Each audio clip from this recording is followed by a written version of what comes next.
할렐루야. 이렇게 한 주를 시작하는 첫날 주의 전으로 예배자로 나오신 그리고 예배를 하나님께 드리시는 여러분들에게 하나님의 한없는 축복이 함께 하시기를 주님의 이름으로 축원합니다. 마찬가지로 여러 가지 상황 때문에 영상 예배를 드리시는 모든 분들에게도 동일한 은혜가 함께 하시기를 간절히 소망합니다.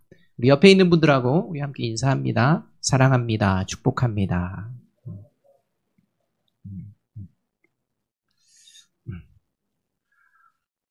그리스도인으로 산다는 것, 그리스도인으로 어떻게 살아가는 것이 하나님이 기쁘시게 하는 것일까? 우리 아름다운 교회의 오늘 표어가 하나님의 마음에 맞는 교회라는 것입니다. 하나님의 마음에 맞는 교회라는 것은 내가 하나님의 마음에 맞는 그리스도인으로 살아가는 것을 이야기할 수 있습니다. 과연 하나님의 마음에 맞고 하나님을 기쁘시게 하는 그리스도인, 과연 나는 그런 존재인가? 우리가 이 말씀을 통해서 또 한번 돌아보는 시간이 되어야 할 것입니다. 로마서 12장 18절을 보게 되면 그리스도인이 이 땅을 살아가며 다른 사람들과의 관계를 통해서 어떤 모습으로 살아가는 것이 하나님이 기뻐하시는 모습인지에 대해서 잘 말씀해주고 계십니다. 로마서 12장 18절은 이렇게 말씀합니다. 우리 함께 한번 읽어보겠습니다. 시작. 할 수 있거든 너희로서는 모든 사람과 더불어 화목하라. 하나님께서 기뻐하시는 그리스도인의 모습, 모든 사람과 더불어 살면서 화목을 이루는 것이다 라고 말씀하고 있습니다. 언제나 어디서나 화목을 이루며 살기를 힘쓰는 저와 여러분이 되기를, 그리고 우리 아름다운 교회 공동체가 되기를 주님의 이름으로 축복합니다. 상황이 어렵고 힘들지라도, 그리고 상황 속에서 여러 가지 마음이 부딪히는 일들이 있을지라도 더불어서 화목하게 하기 위하여 나아가는 이 모습이 하나님께서 기뻐하는 모습이다 이렇게 말씀을 합니다. 그런데 말씀을 좀 자세히 들여다보면요, 이 화목의 조건이 있습니다. 그냥 화목하게 지내라 이런 말씀이 아닙니다. 앞에 분명하게 어떤 조건을 달고서 이야기합니다. 그 조건이 뭐냐? 할 수 있거든입니다. 할 수 있거든 더불어 모든 사람과 화목하라 라고 말씀하고 있다는 것입니다.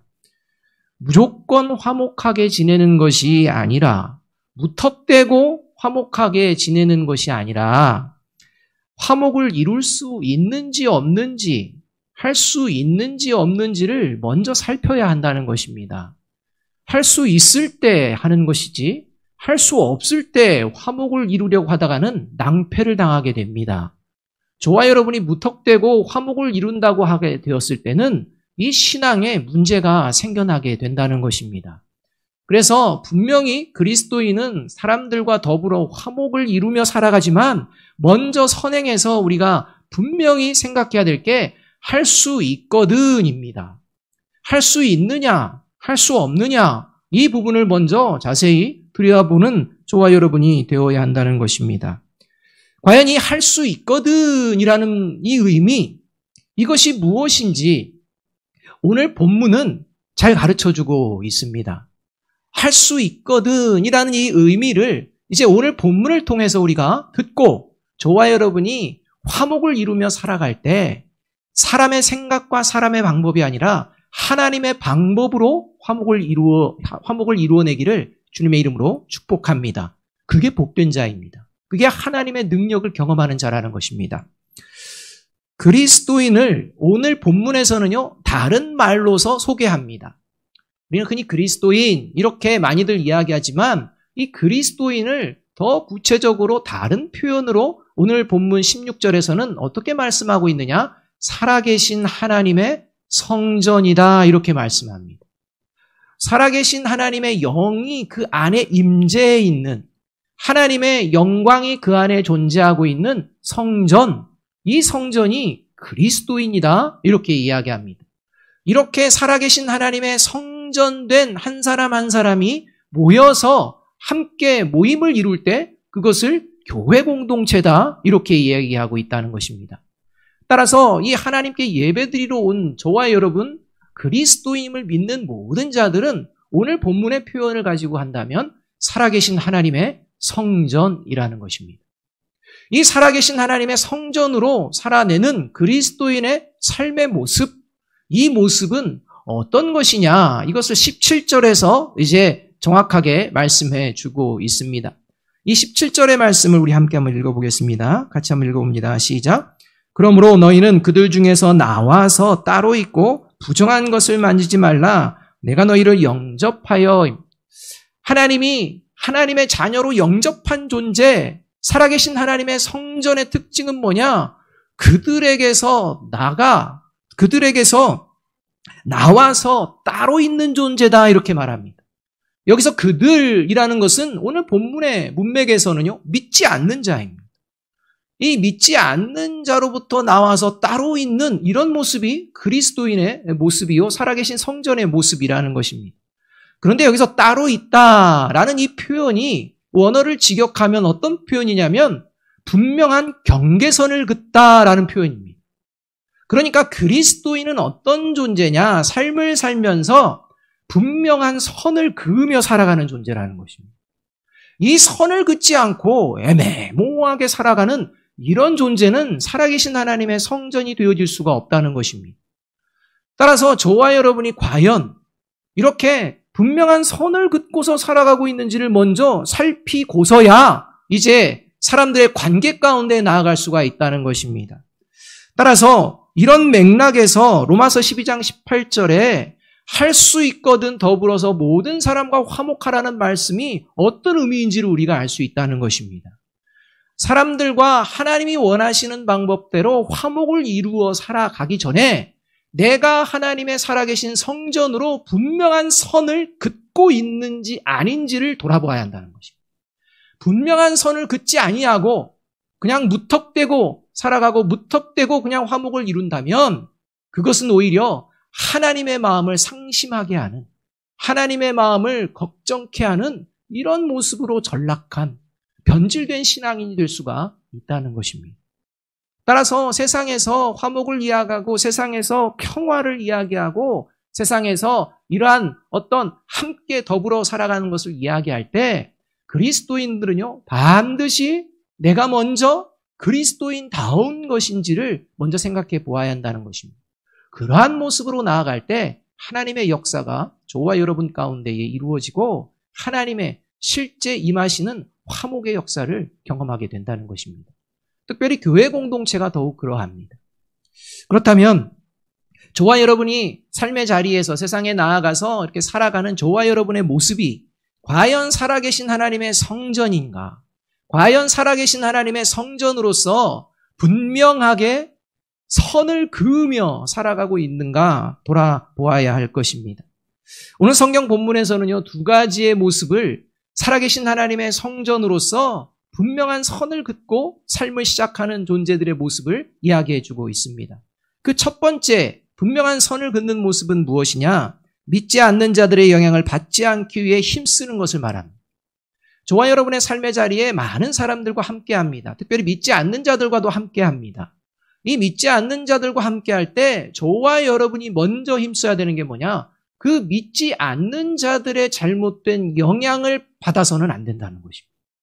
여러분, 사람이 더불어 살다 보면요, 영향을 받게 되어 있습니다. 나도 모르게 어느 순간 닮아가게 된다는 것입니다. 그런데 예수 그리스도를 믿는 그리스도인, 살아계신 하나님의 성전이 세상 가운데에 나아가고 교회 공동체 안에 있을 때에 믿지 않는 자들의 영향을 받아 변질되면 안 된다는 것입니다. 이것이 선을 분명하게 긋는 것입니다. 14절 상반절의 말씀을 우리 함께 한번 읽어보겠습니다. 14절 상반절 말씀입니다. 같이 한번 읽습니다. 시작.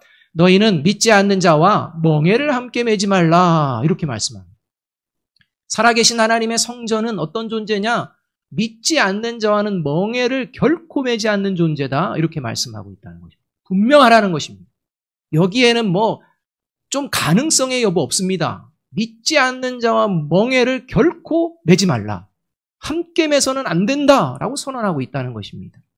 여기서 믿지 않는 자와 멍에를 함께 매지 말라라는 이 말씀을 그리스도인들이 사회생활을 하면서 믿지 않는 자와는 교제도 하지 말고 그냥 단절하고, 그리고 또 어떤 일을 할 때에도 믿지 않는 자와는 결코 어떤 일도 하지 말아라, 이런 말씀으로 오해해서는 안 됩니다. 그런 말씀이 아닙니다. 왜냐하면 사도 바울은 고린도전서 5장에 이미 만일에 이 세상에 있는 믿지 않는 자들과 그리스도인들이 사귀지 않으면 방법이 하나밖에 없다. 그거는 세상 밖으로 그냥 가서 그렇게 살아가는 방법밖에 없다. 그런데 그리스도인은 세상 밖으로 나가서 사는 존재가 아니다. 그리스도인은 세상 속에서 살아가는 존재다. 이렇게 얘기합니다. 그러니 그리스도인이 멍에를 믿지 않는 자와 함께 결코 매지 않는 것이 이 세상 사람들과는 단절하고 그저 믿는 자들과만 똘똘 뭉치고 그저 믿는 자들과만 뭔가를 이루며 살아가라 이런 말씀이 아니라는 것입니다. 함께 더불어 살아갑니다. 또 이 말씀을요, 또 어떻게 적용하느냐? 결혼에 적용하는 경우가 종종 있습니다. 이 결혼을 믿지 않는 자와 하지 말라라는 말씀의 이 본문을 그 해당되는 말씀을 이걸 가지고 옵니다. 믿지 않는 자와 결코 멍에를 매지 말라 이렇게 말씀합니다. 일리 있는 적용이요 참 잘하는 적용입니다. 그러나 이것이 결혼을 믿는 자와만 해야 된다라는 말씀만으로 생각한다면 문제가 생긴다는 것입니다. 이 말씀은 모든 그리스도인의 삶의 자리에 적용되어지는 그 말씀이기 때문에 그 근본적인 말씀의 뜻을 우리가 보아야 한다는 것입니다. 여러분, 멍에라는 것은요, 어떤 것이냐면 자유롭지 못하도록 속박을 받는 것이 멍에입니다. 짐승들에게 주로 쓰여지는 게 멍에인데요. 이 멍에를 짐승들이 쓰게 되면 자기 마음대로 할 수가 없습니다. 여러분, 이것은 무엇을 말하느냐? 누군가의 영향을 받는다는 것입니다. 누군가가 지시하면 그것을 따라가야 된다는 것입니다. 이게 멍에의 특징입니다. 속박을 받는 것입니다. 영향을 받는 것입니다. 이것이 바로 멍에입니다. 따라서 그리스도인이 믿지 않는 자와 멍에를 함께 메어서는 안 된다라는 의미는 그리스도인이 믿지 않는 자들과 더불어 살아가면서 믿지 않는 자들의 영향을 받아서는 안 된다는 것입니다. 저와 여러분이 어떤 영향을 받고 있는지 여러분 잘 생각해 보시기 바랍니다. 여러분이 삶의 자리 가운데에 저와 여러분에게 영향을 주는 존재가 누구인지 바라보시기 바랍니다. 만약 그것이 하나님과 믿는 자들이 아니라 믿지 않는 자들의 영향을 받고 있다면 저와 여러분은 살아계신 성전이 아닙니다. 살아계신 성전은 그럴 수가 없다는 것입니다. 이것을 오늘 사도 바울이 이야기해주고 있습니다. 결혼이 그러한 것입니다. 부부 중에 한 사람이 믿지 않게 되면 문제는 이 부부가 결혼해서 한 몸으로 가정을 이루며 살아가는데 이 믿지 않는 배우자에게 영향을 받게 되어 있습니다. 이 믿지 않는 배우자의 영향을 받다 보니까 믿는 자로서의 모습을 잃어버릴 때가 있다는 것입니다. 이러한 일들이 있기 때문에 될 수 있다면, 할 수 있다면 믿는 자들과 결혼해야 된다라고 적용하는 그러한 모습이 되어지는 것입니다. 이것은 서두에도 말씀드렸지만 비단 결혼의 문제에만 적용되는 것이 아니라 그리스도인의 모든 삶의 자리에 연관이 되어 있습니다. 이것은요, 지상교회 공동체도 예외가 아닙니다. 이 지상교회 공동체, 보여지는 교회 공동체는 모든 사람이 또 여기 자체 이 모임이 살아계신 하나님의 성전으로 100% 인정될 수 있느냐? 그렇지가 않다는 것입니다. 지상에 존재하는 교회 공동체는요, 다 같이 이렇게 예배 드리는 것 같지만 이 자리도 분명하게 믿는 자와 믿지 않는 자가 있습니다. 분명하게 교회 안에서 뭔가 이렇게 봉사를 하고 섬기지만요, 저와 여러분 중에 믿지 않는 자와 믿는 자가 있다는 것입니다. 그게 교회 공동체의 지상에 있는 교회 공동체의 실존이라는 것입니다. 따라서 지상교회 공동체는요, 믿는 자와 믿지 않는 자가 혼재되어 있습니다. 여러분, 오늘 우리가 이렇게 예배를 드리는 교회 공동체로 모였는데요. 오늘 그 예배 시간에 맞춰서 이단이 이 자리에 참석할 수가 있습니까? 없습니까? 있습니다. 있습니다. 또 요즘에 핫한 이슈가 되고 있는 동성애를 지지하는 동성애자, 여러분 이 시간에 맞춰서 이 예배의 자리에 참석할 수 있습니까? 없습니까? 있습니다. 여러분 지상에 있는 이 교회 공동체, 이 예배 시간에는 모든 사람이 차별 없이 참석할 수 있습니다. 그럼 그걸 알아야 합니다. 만약 저와 여러분이요, 이단은 절대 못 들어와, 동성애자는 절대 못 들어와. 이렇게 된다면 그는 신앙에 문제가 있는 것입니다. 따라서 밖에 우리가 이제 신천지 아웃 이렇게 붙여놓는데요. 여러분 사실 이것은 뒤집어 얘기하면 저와 여러분의 신앙이 허약해져 있다는 증거라는 것입니다. 신천지가 들어오지 않아야만 교회 공동체가 이루어질 정도의 모습이라면 그건 이미 교회 공동체라고 할 수가 없습니다. 살아계신 하나님의 성전은 그럴 수가 없습니다. 여러분, 저와 여러분이 그러한 것들을 볼 때 우리의 영혼이 얼마나 성령으로 강력하게 성숙하고 있는지를 다시 돌아보아야 한다는 것입니다. 얼마나 허약해졌으면 저런 것을 붙여야만 하는지 그것을 놓고서 우리가 기도도 해야 한다는 것입니다. 교회 공동체, 우리가 보여지는 이 지상교회 공동체는 누구든지 올 수 있습니다. 그러나 여러분, 이단에 속한 자나 동성애를 지지하는 동성애자가 이 예배 자리에 함께한다고 공동체에 함께 속해 있다고 해서 그들을 그리스도인이라고 부르지는 않습니다. 하나님은 그들을 살아계신 성전이라고 이야기하지 않는다는 것입니다. 우리는 함께 그런 얘기를 어쩌면 할 수도 있습니다. 왜요? 속기 때문입니다. 모르기 때문입니다. 그러나 하나님은 분명하게 그런 존재를 그리스도인이라고 하지 않습니다. 여러분, 이단은 그리스도인이 아닙니다. 동성애자를 지지하고 동성애하는 자는 그리스도인이 아닙니다. 여러분, 그것을 분명하게 선을 그을 줄 아는 것이 저와 여러분인 줄로 믿습니다. 여러분, 이 안에도 그렇게까지라고 생각한다면 당신은 그리스도인이 아닙니다. 여러분, 분명하게 하십시오. 하지만 기회는 있습니다. 그렇다고 교회 공동체가 당신을 찾아낼 수 없습니다. 여러분, 그리스도인은 어떤 존재냐? 예수를 그리스도로 믿는 존재가 그리스도인입니다.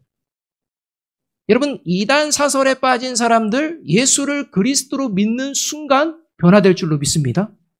여러분, 동성애자 예수 그리스도를 믿는 순간 변화될 줄로 믿습니다.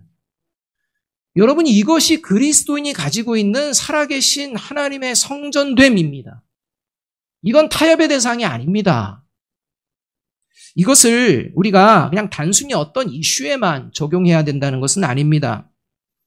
분명히 이 살아계신 하나님의 성전인 그리스도인이 이런 이단이나 또는 잘못된 이런 동성애와 관련된 문제들, 이런 문제들을 듣고 그러한 것들과 함께하면서 어느 순간에 그 영향을 받아 그들을 지지하는 어처구니 없는 일들이 벌어져서는 안 된다는 것입니다. 교회는 그럴 수가 없습니다. 이단과 잘못된 자들이 회개하는 일은 일어날지라도 반대가 일어나서는 교회 공동체라고 할 수가 없다는 것입니다. 지금 사도 바울이 오늘 이 본문을 이야기하는 것이요, 이렇게 어처구니 없는 일이 어디서 벌어졌느냐? 고린도 교회에서 벌어졌다는 것입니다. 지금 고린도 교회 안에는요, 자기들은 교회다, 자기는 그리스도인이다 얘기지만 사실 하나님이 보시기에는 어떻게 지금 돼 있느냐? 믿는 자와 믿지 않는 자들이 함께하고 있다는 것입니다. 그리고 이 믿지 않는 자들이 교묘하게 자기를 위장하며 광명의 천사와 같이 사탄의 일꾼으로 등장해서 이 고린도 교회 성도들과 함께 공동체를 이루는 가운데에 일어나지 말아야 될 일이 일어났는데 그게 뭐냐? 그들이 오히려 믿는 자들에게 영향력을 끼쳐서 이 믿는 자들이 변질되고 있다는 것입니다. 믿는 자들이 거짓된 자들에게 영향을 미쳐서 그들이 떠나든 그들이 변화되든 그 일이 벌어져야 되는데 반대 현상이 일어났다는 것입니다. 이런 일이 일어났음을 사도 바울이 알면서 그러면서 이런 상황 가운데에 고린도 교회 성도들을 향해 살아계신 하나님의 성전된 그리스도인이 어떤 모습인지 다시 권면하고 있다는 것입니다. 그게 14절과 15절의 말씀입니다. 14절 15절 말씀 우리 함께 한번 읽어보겠습니다. 시작. 너희는 믿지 않는 자와 멍에를 함께 매지 말라. 의와 불법이 어찌 함께하며 빛과 어둠이 어찌 사귀며 그리스도와 벨리알이 어찌 조화되며 믿는 자와 믿지 않는 자가 어찌 상관하며. 그리스도인이 어떻게 빛된 존재가 어둠과 함께할 수가 있겠느냐. 그리스도인이 의를 덧입은 존재인데 어떻게 불법과 함께할 수가 있겠느냐. 그리스도인은 그리스도에게 속한 존재인데 어떻게 벨리알과 같은 사탄에게 속한 존재처럼 행동할 수가 있겠느냐. 그럴 수가 없다.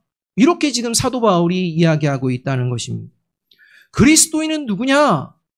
불법과 의가 있다면 뭘 선택한다? 의를 선택한다는 것입니다. 그리스도인은 누구냐? 빛과 어둠이 있다면 무엇을 선택하느냐? 빛을 선택한다는 것입니다. 그리스도인이 누구냐? 그리스도와 사탄이 있다면 누구를 선택하느냐? 그리스도를 선택한다는 것입니다. 이게 살아계신 하나님의 성전입니다. 그런데 지금 그 반대 현상이 지금 일어나고 있기 때문에 지금 사도 바울이 이 고린도 교회 성도들을 향해 도대체 믿지 않는 자들과 왜 함께하며 그 영향 아래 있으면서도 다시 하나님의 사람으로 돌이키는 이러한 수고를 하지 않느냐라고 하며 그 수고가 뭐냐? 믿지 않는 자와 멍에를 함께 매지 말라. 이렇게 선언하는 것입니다. 여러분, 그리스도인은 믿지 않는 자들과 절교하고 단절하고 아무것도 안 하고 이런 존재를 이야기하는 것이 아니라 그리스도인은 세상 속에서 살아가되 그리스도인은 어디에 있든지 누구와 있든지 살아계신 성전이라면 믿지 않는 자들의 영향을 받지 않기 위해 언제나 선을 분명하게 긋는 이런 삶을 살아가게 된다는 것입니다. 그래서 예수님께서는요, 이렇게 말씀하시는 것입니다. 그리스도인은 어두운 세상에서 뭐다? 빛이다. 이렇게 말하는 것입니다. 어두운 세상에서 그리스도는 빛을 비추어야 한다는 것입니다. 빛을 잃어버리면 이미 이제 믿지 않는 자들과 멍에를 매면서 그렇게 살아가는 존재로 전락해버렸다는 것입니다. 불의하고 부정한 세상 가운데에 그리스도인은 어떤 존재다? 소금이다. 이렇게 얘기한다는 것입니다. 어떤 불의와 부정 그 가운데서도 소금의 정결함을 보여내고 지켜내는 존재, 이것이 그리스도인이라는 것입니다. 사탄에게 속한 불법과 어둠의 일이 만연한 이 땅, 이 삶의 자리 가운데에서 빛으로, 의의 자녀로, 그리스도에게 속한 자로서 분명하게 세상 앞에 선을 긋고 살아가는 저와 여러분이 되기를 주님의 이름으로 축복합니다. 여러분, 이것을 붙들고 있어야 합니다. 두 번째로, 그래서 믿지 않는 자들과 분명한 선을 긋고 살아가는 그리스도인의 모습은요, 믿지 않는 자들의 영향은 받지 않기 위해서 힘쓰고 그 다음에 힘써야 되는 게 뭐냐? 하나님의 영향을 받기에 힘쓴다는 것입니다. 사람은요, 누군가의 영향을 받아야 합니다. 그런데 그리스도인은 누구의 영향을 받느냐? 하나님의 영향을 받는 존재입니다. 이렇게 하나님의 영향을 받게 되면 그리스도인은요, 하나님의 뜻에 거스르는 세속적인 생각과 마음, 여기에 단호하게 선을 긋습니다. 저와 여러분의 삶의 자리 가운데 살아가다가 하나님의 뜻을 거스리는 이러한 세속적인 것이다라는 생각, 마음이 어느덧 젖어들 때 거기에 선을 긋는다는 것입니다. 거기에 울타리를 쳐버립니다. 더 이상 마음을 점령하지 못하도록 그렇게 한다는 것입니다. 여러분, 이것이 하나님의 영향력을 받고 있는 살아계신 하나님의 성전된 모습입니다. 16절 말씀을 함께 한번 읽어보겠습니다. 16절입니다. 같이 읽습니다. 시작. 하나님의 성전과 우상이 어찌 일치가 되리요? 우리는 살아계신 하나님의 성전이라. 이와 같이 하나님께서 이르시되 내가 그들 가운데 거하며 두루 행하여 나는 그들의 하나님이 되고 그들은 나의 백성이 되리라. 이 말씀에 의하면 하나님은 살아계신 하나님의 성전인 그리스도인과 교회 공동체 안에 거하시고 또 그 안에 두루 행하시는 분이라고 말씀합니다. 그리할 때 어떻게 그리스도인 하나님의 성전과 이 하나님의 성전에 우상이 함께할 수가 있겠느냐? 이렇게 얘기합니다. 절대 함께 있을 수가 없다는 것입니다. 그 이유는 하나님이 거하시고 두루 행하시기 때문이다. 이렇게 말씀합니다. 그렇게 하나님이 거하시고 두루 행하는 존재가 하나님의 자녀요? 그것이 하나님의 백성이라고 말씀하고 있다는 것입니다. 여기서 거한다라는 표현은요, 어떤 표현이냐? 그것은 하나님이 함께 하시며 하나님께서 영향력을 끼치신다는 것입니다. 이게 거한다는 의미에 담겨져 있습니다. 또 두루 행한다라는 말은 무슨 의미냐? 구석구석 하나님이 돌아다니시며 살피신다는 것입니다. 여러분, 그리스도인인 살아계신 성전, 하나님의 성전 안에, 저와 여러분 안에 하나님의 영이 함께하며 구석구석 저와 여러분 머리부터 발끝까지 돌아다니시면서 하나님의 영향력을 끼치시고 계신다는 것입니다. 교회 공동체도 마찬가지입니다. 교회 공동체 안은 사람이 뭔가를 하는 게 아니라 하나님께서 이 교회 공동체 안에 함께 하시며 두루두루 구석구석 살피시면서 저와 여러분의 모든 모임 가운데 함께 하시면서 하나님의 영향력을 끼치시고 계신다는 것입니다. 이렇게 하나님의 영향력을 받고 있는 존재가 살아계신 하나님의 성전이라는 것입니다. 여러분, 이런 하나님의 살아계신 성전에 과연 어느 구석에 우상을 놓을 수가 있겠습니까? 어느 구석에 우상을 섬길 수가 있겠습니까? 그럴 수 없습니다. 하나님은 다 살피시기 때문입니다. 그런데 자신은 살아계신 하나님의 성전이라고 그리스도인이라고 하면서 그 안에 우상도 버젓이 세워두고 섬기는 존재들이 있다는 것입니다. 지금 고린도 교회에 그런 존재들이 있다는 것입니다. 우상 숭배자들의 모습을 로마서 1장 21절에서는요. 하나님을 알되 하나님을 영화롭게 해드리지 않는 자라고 말씀합니다. 하나님을 모르는 게 아닙니다. 하나님을 안다는 것입니다. 하나님을 아는데 이 하나님을 영화롭게 하지 않습니다. 다시 말하면 하나님을 하나님으로 인정하지 않는다는 것입니다. 이것을 우상 숭배자라고 이야기하고 있습니다. 이렇게 하나님을 알면서도 하나님을 영화롭게 하지 않는 자의 모습을 시편 81편 9절에서 11절까지는 이스라엘 백성을 대상으로 하나님께서 이렇게 선포하고 계십니다. 너희 중에 다른 신을 두지 말며 이방 신에게 절하지 말지어다. 나는 너를 애굽 땅에서 인도하여 낸 여호와 내 하나님이니 내 입을 크게 열라 내가 채우리라 하였으나 내 백성이 내 소리를 듣지 아니하며 이스라엘이 나를 원하지 아니하였도다. 이렇게 말씀. 하나님께서 하나님의 백성들을 온전히 구원하시고 구원시키시고 이제 하나님의 백성으로 하나님만을 섬기는 그런 자의 삶을 책임지시겠다. 그러니 하나님만을 섬기라 말씀하는데 그 말씀에 귀를 기울이지 않는다는 것입니다. 이 말은 이제 하나님을 떠났다는 얘기가 아닙니다. 하나님의 성전에 이스라엘 백성들이 때가 되고 시간이 되면 찾아옵니다. 찾아와서 제사를 드립니다. 그런데 이렇게 제사를 드리면서도 한편으로는 끝나고 나서 하나님의 뜻을 거스르며 또 우상을 섬기는 이런 삶의 모습으로 나아간다는 것입니다. 하나님을 안다고 합니다. 믿는다고 합니다. 구원을 우리를 이루셨다고 합니다. 그래서 정해진 절기나 기일에 맞춰서 하나님의 성전에 들어와 제사를 드립니다. 그리고 하나님만 섬기겠습니다 해놓고 삶의 자리로 나아가면서는 하나님을 섬기는 것이 아니라 우상에게 더 마음을 쓰며 하나님보다 그 다른 것들에 의해서 충족함을 받는 이러한 삶을 살아가고 있다는 것입니다. 하나님께서는 분명하게 하나님의 백성들에게 계명을 주시되 첫 번째 계명을 주십니다. 여러분, 이 첫 번째 계명이라는 것은 그냥 계명 중에 1번이다 이 의미가 아닙니다. 히브리에서 첫 번째는요 전체를 의미합니다. 그래서 10계명의 10계명 중에 첫 번째 계명을 어기게 되면요 나머지 계명을 지킬지라도 그것은 아무 의미가 없다는 것입니다. 이것을 행한 존재가 이스라엘 백성들입니다. 출애굽입니다.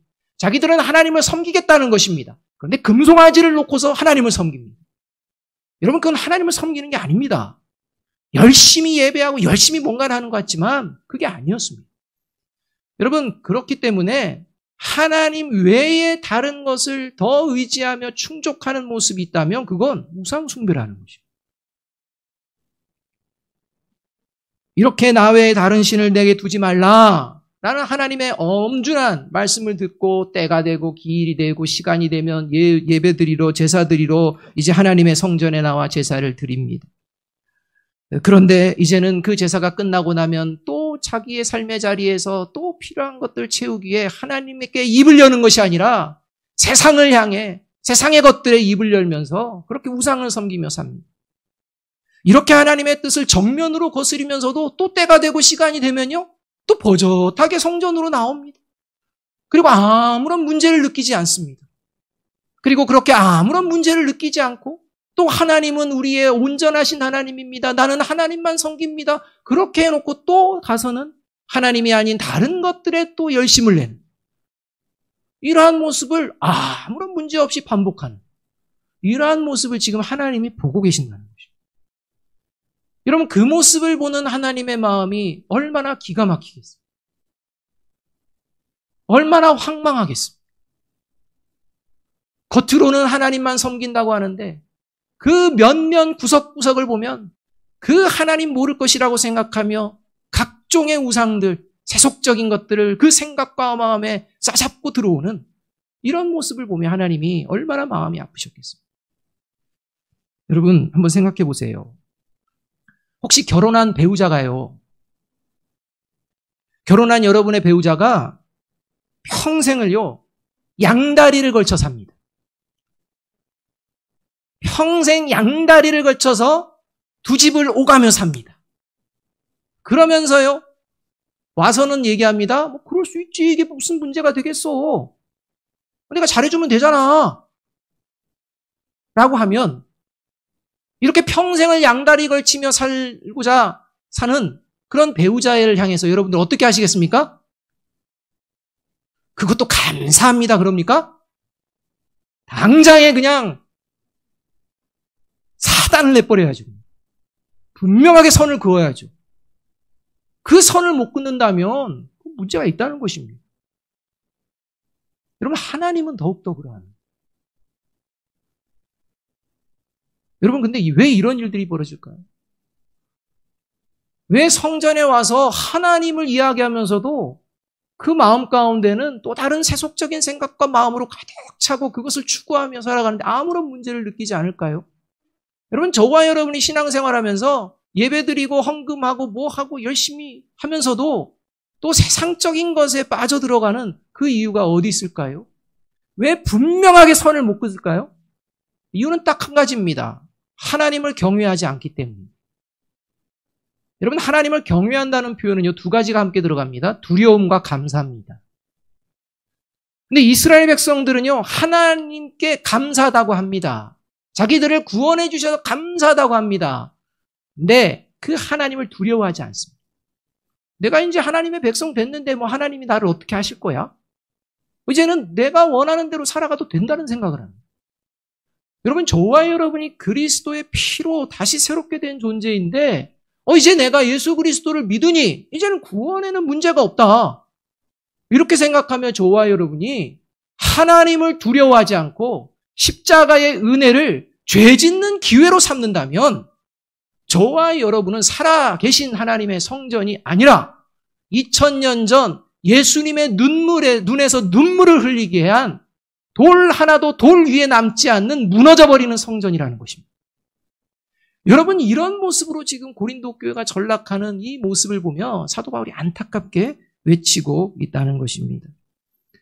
이렇게 살아계신 하나님을 두려워하지 않는 모습을 보시고 하나님께서 이 이스라엘 백성들을 향해 내리신 결정이요, 시편 81편 12절에서 이렇게 말씀합니다. 함께 한번 읽어볼까요? 시작. 그러므로 내가 그의 마음을 완악한 대로 버려두어 그의 임의대로 행하게 하였도다. 이렇게. 여러분, 하나님의 가장 무서운 심판은요, 양다리를 걸치며 살도록 그냥 내버려 두는 것입니다. 마음대로 하라는 겁니다. 이제는 하나님이 관심 안 갖겠다는 것입니다. 그냥 그렇게 살아. 이렇게 얘기한다는 것입니다. 왜 그럴까요? 이미 양다리 걸치는 신앙은요, 그 마음 가운데 사탄이 점령했기 때문에. 아닌데요. 제가 그래도 교회도 열심히 다니고, 비록 그런 모습은 있지만 교회도 열심히 다니는데요. 여러분, 그럴 수 없습니다. 그렇게 양다리를 걸치는 이유가 어디에 있느냐? 사탄에게 마음이 점령당하기 때문에 그렇게 되는 것입니다. 사탄에게 마음이 점령당하지 않으면요, 양다리를 걸칠 수가 없습니다. 하나님을 향해서 나아가기 때문입니다. 근데요, 아무런 문제의식도 없이 양다리 걸치며 나는 신앙생활하고 있다고 생각한다면 여러분, 새겨 들으십시오. 그 마음에 사탄이 점령에 들어갔다는 것입니다. 이미 사탄에게 점령당한 마음이 있는 사람은요, 그래서 하나님의 말씀을 들어도요, 듣지 않습니다. 회개하지 않습니다. 내 방식대로 삽니다. 그냥 내 방식대로 하나님 섬기고요, 내 방식대로 세상적인 것들 따르고요, 그냥 내 방식대로 갑니다. 그러면서 회개하지 않습니다. 하나님의 말씀을 계속 들으면서도 그렇게 한다는 것입니다. 왜요? 사탄이 그 마음에 점령되었기 때문에. 그리고 하나님도 그냥 내버려 둬버립니다. 이러한 자는 하나님을 속이고 성령을 속이면서도 자기도 속으면서 거리낌 없이 자기는 살아계신 하나님의 성전이라는 허언을 하고 다닌다는 것입니다. 대표적인 모습이 사도행전 5장에 나오는 아나니아와 삽비라 부부입니다. 여러분, 아나니아와 삽비라 부부는요, 교회 공동체에서 귀히 여김을 받는 존재가 되기를 원했습니다. 그래서 보니까 자기 재산을 이제 교회 공동체를 위해서 드리는 사람들을 보니까 이 교회 공동체에서 야, 괜찮은 훌륭한 이러한 모습을 보였습니다 해서 존경을 받습니다. 이것을 보면서 나도 교회 공동체 안에서 존경을 좀 받았으면 좋겠다라는 마음이 들었습니다. 얼마나 아름다운 마음입니까? 그래서 결단했습니다. 재산을 팔았습니다. 그런데 이 재산을요, 팔아서 다 내기로 했는데 어느 순간 세속적인 가치가 들어옵니다. 이거 다 낼 필요가 있는 거야. 굳이 그럴 필요 없지 않나. 그래서 일부만 내고 일부는 감춰버립니다. 여러분, 일부만 낸 것도 참 훌륭합니다. 어쩌면 일부 낸 거를 놓고서 성도들은요, 아유 대단하다 믿음이 이렇게 얘기할 수도 있습니다. 그런데 하나님은 속일 수가 없습니다. 성도들은 그렇게 얘기할 수 있지만 그 속에는 감추어둔 세속적인, 하나님이 아니라 돈이 있어야 된다 라는 세속적인 가치를 그대로 가지고 있다는 것입니다. 그러면서 나는 하나님의 자녀다, 하나님의 성전이다 이렇게 얘기하는 이러한 아나니아와 삽비라를 향해 베드로가요 분명하게 이야기합니다. 어떻게 얘기하느냐? 네 안에 사탄이 마음을 차지했다 이렇게 얘기합니다. 그리고 그래서 네가 성령을 속이는 자가 됐다 이렇게 얘기합니다. 그 얘기를 듣고 죽습니다. 그러니까 저와 여러분의 마음 가운데에 하나님의 성령을 속이려고 해서는 안 됩니다. 저와 여러분의 마음 가운데 늘 비추시는 이 빛이 저와 여러분 안에 있는 어둠과 불법을 몰아내게 될 줄로 믿습니다. 이래서 양다리 걸칠 수가 없다는 것입니다. 오늘 이 자리에서 양다리 걸치는 신앙이었다면 회개하고 다시 하나님만을 바라보며 나아가는 저와 여러분이 되기를 주님의 이름으로 부탁드립니다. 예수님께서 분명히 말씀합니다. 마태복음 12장 31절입니다. 이 말씀 우리 함께 한번 읽어보겠습니다. 시작.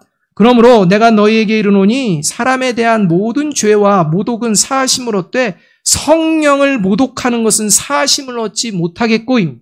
모든 죄와 모든 모독은 다 사하심을 얻을 수 있다는 것입니다. 저와 여러분이 사람을 향해서 누구를 향해서 모욕하고 잘못된 행동들을 하면 회개하면 사하심을 얻습니다. 그런데 성령을 모독하는 자는 절대 사하심을 못 받는다는 것입니다. 이게 뭐냐? 하나님의 말씀을 듣고 하나님의 성령이 존재한다고 하면서 여전히 세상을 더 의지한 하나님이 전부가 아닌 세상 것에 더 목숨 거는 이런 존재는요. 하나님 마지막 심판대 앞에서 분명하게 하나님께 어떤 소리를 듣느냐? 너는 사탄이 마음을 점령했고 성령을 속인 자다 라는 말을 듣는다는 것입니다. 하나님의 심판대 앞에 성령을 속이는 존재가 아니라 그 성령과 함께 하나님을 온전히 따르기를 결단하는 저와 여러분이 되어야 할 것입니다. 실제 우리의 삶의 자리에서 이렇게 살아낸다는 것 우리의 힘과 능력으로는 어렵습니다. 아마 오늘 이 말씀을 듣고서 오늘 당장 믿지 않는 자의 영향을 받아서 믿지 않는 세상의 세속적이고 가치가 잘못되어진 것들에 빠져서 행동할 수도 있습니다. 그때 하나님의 성령께서 저와 여러분을 다시 깨닫게 하여 주실 줄로 믿습니다. 그래서 저와 여러분은요, 양다리가 아니라 하나님만을 섬기는 이러한 삶을 살아낼 수가 있습니다. 그 이유가 저와 여러분에게 있는 것이 아니라 바로 하나님께 있기 때문입니다. 그래서 18절은 이렇게 말씀합니다. 18절 말씀 함께 한번 읽습니다. 시작. 너희에게 아버지가 되고 너희는 내게 자녀가 되리라. 전능하신 주의 말씀이니라 하셨느니라. 사랑하는 여러분, 전능하신 하나님께서 저와 여러분과 함께 하시는 줄로 믿습니다. 이 시간 전능하신 하나님의 영이 저와 여러분의 머리부터 발끝까지 구석구석 살피시면서 오늘도 하나님의 거룩을 잃어버린 그 생각과 마음을 깨끗하게 하시고 하나님의 거룩을 회복시키실 줄로 믿습니다. 여러분, 그 하나님의 영이 함께 하시고 그 하나님의 영의 말씀이 우리와 함께 하십니다. 그렇기 때문에 우리는 양다리 걸친 신앙에서 벗어날 수가 있다는 것입니다. 최근에 한 기사를 보았습니다. 호주에 연구팀이 있는데요. 이 호주 연구팀이요, 아프리카에 있는 한 지역을 돕기로 연구를 시작했습니다. 어떤 일이냐면 소가요, 이 사자들의 공격을 받아서 참 많이 희생을 당하는 것입니다. 근데 주민들이 굉장히 힘들어합니다. 이 이야기를 듣고 어떻게 하면 주민들을 도울까 해서 연구를 시작했습니다. 4년 전에 연구를 시작했습니다. 어떤 생각을 했느냐, 이 사자가 이 사냥감을 사냥할 때 몰래 가서 뒤에서 공격하는데, 만일 이 사자가 공격하기 전에 이 사냥감과 눈이 마주치게 되면 사자가 이렇게 공격을 포기한다라는 것들에 대한 이러한 것을 가지고서 생각해냈습니다. 그래서 어떻게 했느냐, 소 엉덩이다가요, 눈을 그린 겁니다. 소 엉덩이에 막 눈을 그렸습니다.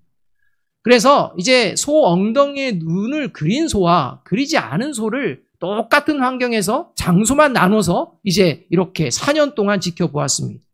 4년 동안 지켜본 결과 이 엉덩이에 눈을 그린 소가 683마리였는데 사자 공격으로 죽은 소가 한 마리도 없었습니다. 그런데 엉덩이에 눈을 그리지 않은 그냥 원래 소의 엉덩이, 그렇게 해서 이제 놔뒀던 835마리 중에는요, 15마리가 사자에게 공격당해서 죽었습니다. 여러분, 결국은 이 사자가요, 사냥감을 바라보며 나아갈 때 이 사냥감의 눈과 마주치게 되면 포기한다는 것입니다. 섣부르게 행동을 하지 않는다는 것입니다. 왜냐하면 그가 대응을 할 수 있기 때문입니다. 엉덩이에 그려진 눈을 그 소의 눈으로 착각했다는 것입니다. 그래서 포기했다는 것입니다. 여러분, 짐승인 사자도요, 소가 바라보면 조심합니다.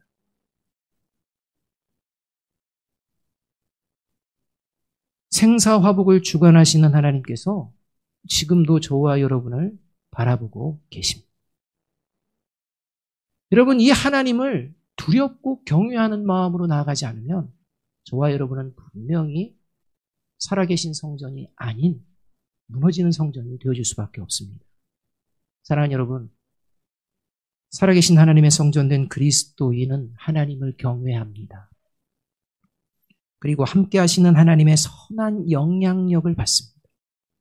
그리고 하나님의 뜻을 거스르는 세속적인 생각과 마음이 저와 여러분을 둘러 덮으려고 할 때 울타리를 치고 선을 긋습니다. 그리고 사탄의 미혹에 빠진 어둡고 불의한 세상에 의의 빛을 비춰내며 살아냅니다. 그래서 오늘 7장 1절 이렇게 말씀하고 있습니다. 함께 한번 읽어봅니다. 시작. 그런즉 사랑하는 자들아, 이 약속을 가진 우리는 하나님을 두려워하는 가운데서 거룩함을 온전히 이루어 육과 영의 온갖 더러운 것에서 자신을 깨끗하게 하자. 오늘 다시 성령의 씻기심을 받아 세상 속에 살아계신 하나님의 성전으로 담대하게 나아가는 저와 여러분이 되기를 주님의 이름으로 축복합니다. 기도하겠습니다.